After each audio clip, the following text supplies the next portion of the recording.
سورہ مائدہ کی آیت نمبر 103 ہے۔ اعوذ باللہ من الشیطان الرجیم، بسم اللہ الرحمن الرحیم۔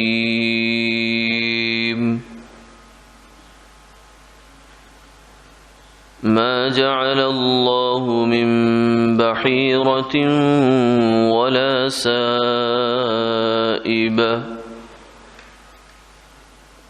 ولا وصيلة ولا حام ولكن الذين كفروا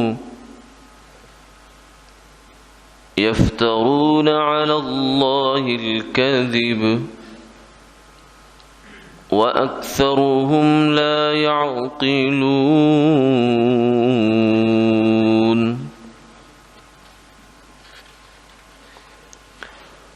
وَإِذَا قِيلَ لَهُمْ تَعَالَوْا إِلَى مَا أَنزَلَ اللَّهُ وَإِلَى الرَّسُولِ قالوا حسبنا ما وجدنا عليه آباءنا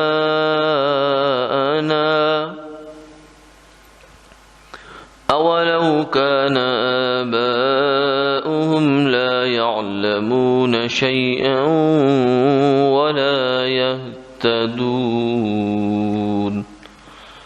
صدق الله العظيم۔ اللہ نے نہیں مقرر کیا بحیرہ اور نہ سائبہ، نہ وسیلہ اور نہ حامی، لیکن کافر لوگ اللہ پر بہتان باندھتے ہیں اور ان میں سے اکثروں کو عقل نہیں ہے۔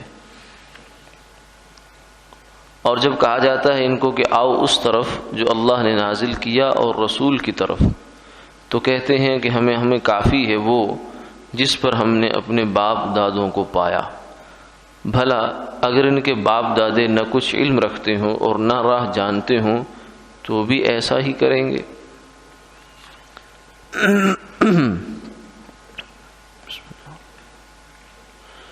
پہلی آیت مبارکہ میں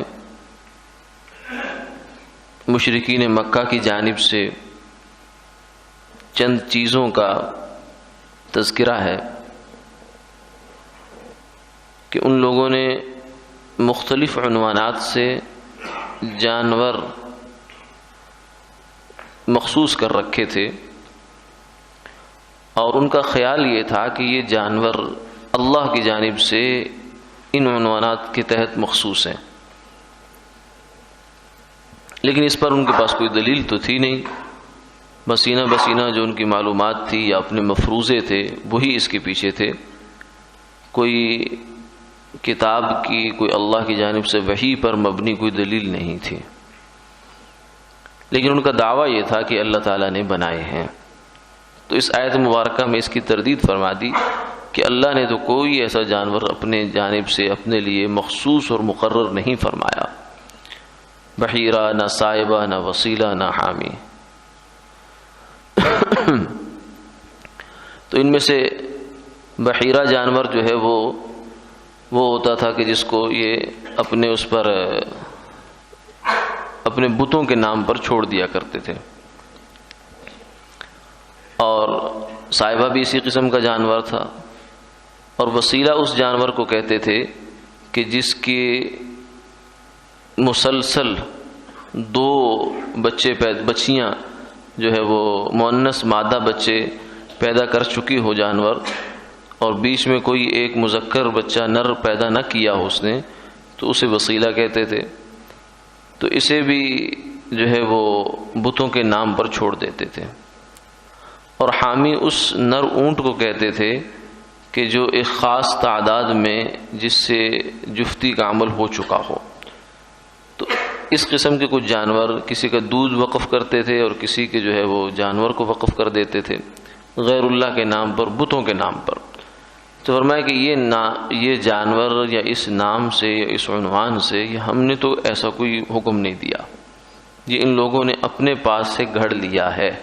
وَلَكِنَّ الَّذِينَ كَفَرُوا يَفْتَرُونَ عَلَى اللَّهِ الْكَذِبَ، جو لوگ کافر ہیں یہ اللہ پر جھوٹ باندھتے ہیں، اللہ نے جو بات نہیں فرمائی یہ اللہ کی نسبت سے وہ بات کہتے ہیں، تو اس سے بڑا جھوٹ کیا ہے؟ ومن اظلم ممن افترى على اللہ کذبا، جو بندہ اللہ پر جھوٹ باندھے اس سے بڑا ظالم کون ہے؟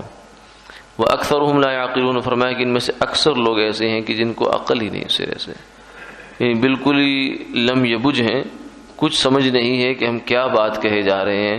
یعنی اتنا بڑا دعویٰ کہ یہ جانور ہیں، ان کے یہ نام ہیں، یہ اللہ نے طے کیے ہیں، مقرر کیے ہیں، یہ ایسے ہی ہے جیسے جب سرکار دو عالم صلی اللہ علیہ وسلم فتح مکہ کے موقع پر بیت اللہ میں تشریف لے گئے تو وہاں ابراہیم علیہ السلام کا اور اسماعیل علیہ السلام کا بھی بت بنا رکھا تھا، اور ان بتوں کے ہاتھوں میں قسمت کے تیر دے رکھے تھے۔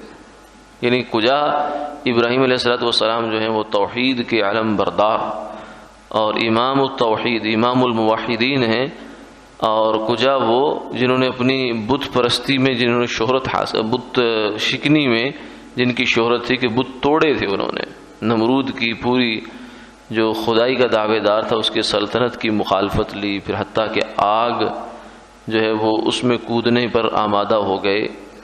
تو کجا وہ اور کجا ان کا یہ طرز عمل کہ ابراہیم علیہ السلام کو بت بھی بنایا اور اس کے ہاتھ میں قسمت کا تیر بھی پکڑا دیا، شرک در شرک۔ تو ایسی ہی احمقانہ قسم کی یہ بات بھی تھی، فرمایا وَلَكِنَّ أَكْثَرَهُمْ لَا يَعْقِلُونَ، ان میں سے اکثر لوگ ایسے ہیں جن کو عقل نہیں ہے کہ ہم کیا کر رہے ہیں، یعنی کس کی نسبت سے کیا بات کہہ رہے ہیں۔ یعنی اللہ کیا شرک کا حکم دے سکتے ہیں؟ نہیں، ایسا نہیں۔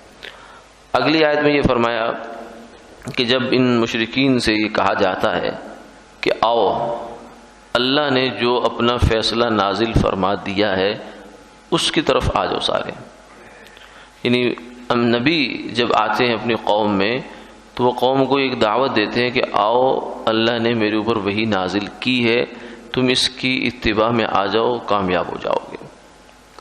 تو وہ بجائے اس کے کہ نبی کی بات پر غور کریں اور سوچیں سمجھیں کہ جس انسان نے ہمارے درمیان ایک زندگی کا ایک طویل عرصہ گزارا ہے اور جس کے کردار پر کوئی انگلی رکھنے کی گنجائش نہیں ہے، جس کے قوا ذہنی جسمانی اعتبار سے بالکل معتدل اور نارمل انسان ہے، اور جس نے کبھی کسی انسان کے معاملے میں بھی جھوٹ نہیں بولا، امانت میں خیانت کبھی نہیں کی، تو کیا وہ اللہ کی نسبت سے جھوٹ باندھ سکتا ہے؟ یہ بات سوچنے کی ہے۔ جو انبیاء علیہ السلام جب تشریف لاتے ہیں تو سب سے پہلے وہ قوم سے اپنی ذات منواتے ہیں، سب سے پہلے قوم سے مخاطبین سے اپنی ذات منواتے ہیں، اس کے بعد اپنی بات منواتے ہیں۔ سرکار دو عالم صلی اللہ علیہ وسلم نے بھی جب پہلی دفعہ جو ہے وہ مشرکین کو، مکہ کے لوگوں کو مخاطب فرمایا تو پوچھا کہ تم نے مجھے کیسا پایا؟ تمہارے درمیان میری 40 سال کی عمر گزری ہے، تو میں کیسا انسان ہوں؟ فرمایا ما وجدنا، کہنے لگے ما وجدنا کا الا صادقا، ہم نے تو آپ کو سچے ہی پایا ہے۔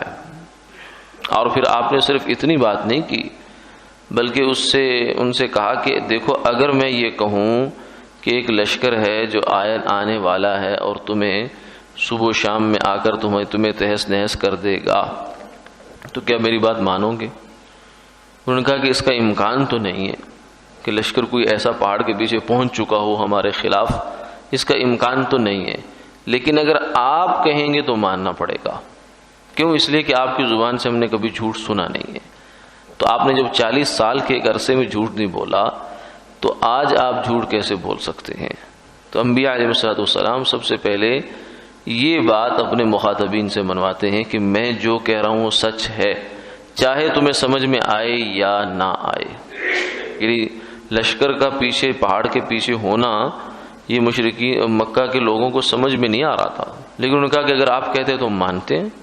تو یہی ساری بنیاد ہوتی ہے کہ نبی سب سے پہلے اپنی ذات منواتا ہے۔ لقد لبثت فیکم عمرا من قبل، میں پہلے ایک زمانہ، ایک عمر کا ایک بڑا حصہ تمہیں گزار چکا ہوں۔ افلا تعقلون، کچھ سمجھو، کچھ غور کرو۔ پھر اس کے بعد وہ اپنی بات منواتا ہے۔ جب نبی کی ذات مان لی جائے تو مشرکین نے نبی کی ذات کو تو مانا تھا، آپ صلی اللہ علیہ وسلم کے صفات حمیدہ کو مانتے تھے۔ اب دیکھیں نا، عجیب بات ہے کہ آپ نے دعوی نبوت فرمایا ہے، 40 سال کی عمر میں، اور ہجرت فرمائی ہے 53 سال کی عمر میں۔ یہ 13 سال کا زمانہ ہے مکہ کا، اور بڑا سختی کا، مخالفتوں کا، تکذیب کا، تردید کا، تنقید کا زمانہ ہے۔ لیکن اس کے باوجود جب آپ ہجرت کی رات آپ گھر سے نکلنا چاہ رہے ہیں تو اس وقت بھی مشرکین کی امانتیں آپ کے پاس ہیں۔ یعنی اگر آپ کی دیانت امانت میں کچھ شک ہوتا، کچھ شبہ ہوتا، تو کم سے کم 13 سال کے عرصے میں تو کسی مکہ کے کسی فرد کو بھی آپ کے پاس اپنی امانت نہیں رکھوانی چاہیے تھی کہ کیا بھروسہ ہے محمد کا صلی اللہ علیہ وسلم۔ لیکن اس کے باوجود امانتیں پاس ہے، اور وہ امانتیں مسلمانوں کی نہیں تھی بلکہ انہی مشرکوں کی تھی کہ جو اس بات کے منکر تھے کہ آپ صلی اللہ علیہ وسلم سچے انسان ہیں۔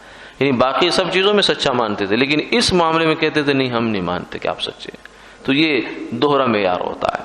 اس لیے فرمایا کہ جب ان سے یہ کہا جاتا ہے کہ اے لوگو آؤ، جو کچھ اللہ نے نازل فرمایا ہے اور رسول کی جانب آؤ، اللہ کی وحی اور رسول کی ذات، دو چیزوں کی ان کو دعوت دی جاتی ہے۔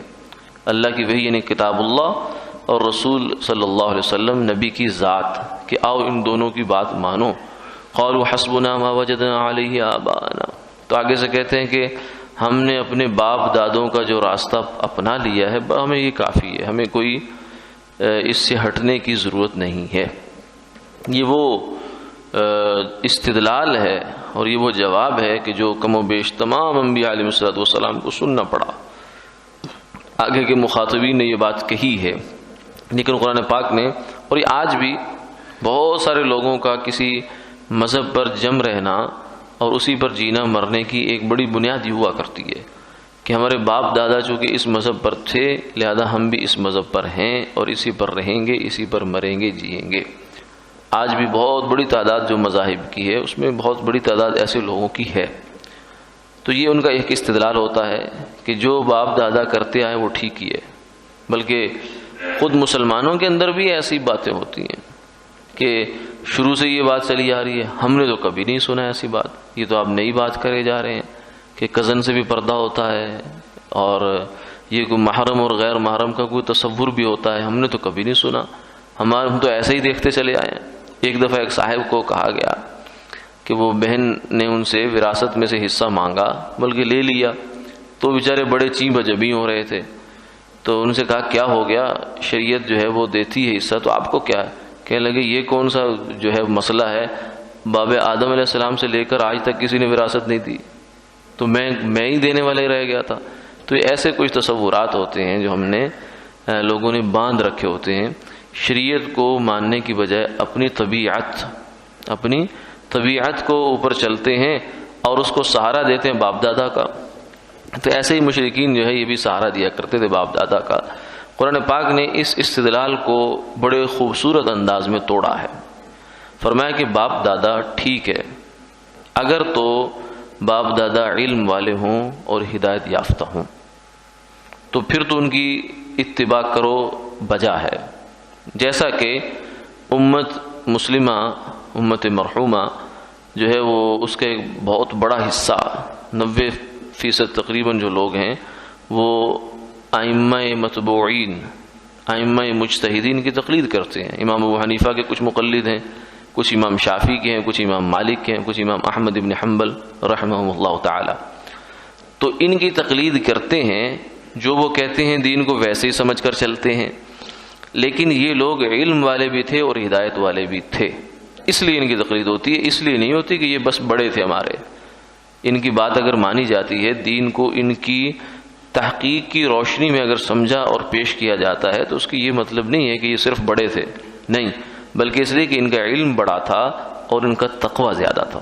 تو کسی شخص کے متبع ہونے کے لیے اور اس کی اتباع کے لیے ضروری ہے کہ اس کے اندر دو صفات پائی جائیں۔ سب سے پہلی صفت ہے علم، اور دوسری صفت ہے تقوی اور ہدایت۔ تو علم اور چیز ہے، ہدایت اور چیز ہے۔ علم بعض دفعہ انسان کے پاس ہوتا ہے لیکن ہدایت نہیں ہوتی۔ جیسے علم تو موجود ہے کہ بد پرہیزی کریں گے تو مرض بڑھ جائے گا، لیکن انسان طبیعت سے مجبور ہو کر بد پرہیزی کر بیٹھتا ہے، تو اس علم پر عمل نہیں ہوتا۔ اسی طریقے سے علم موجود ہے کہ حرام نہیں کھانا، حرام کے نقصانات پر لیکچر دے سکتے ہیں، گھنٹے کا، لیکن جب وقت آتا ہے رشوت سے ہاتھ پیچھے کرنے کا تو اس وقت انسان کہتا ہے اللہ غفور الرحیم ہے، کوئی بات نہیں، دنیا کا نظام چل رہا ہے، سارے ہی لیتے ہیں، میں بھی لے لوں تو کیا ہو جائے گا۔ تو یہ علم اس کا عمل میں نہیں ڈھل پاتا۔ علم کو عمل میں ڈھالنے والی چیز وہ ہدایت ہے۔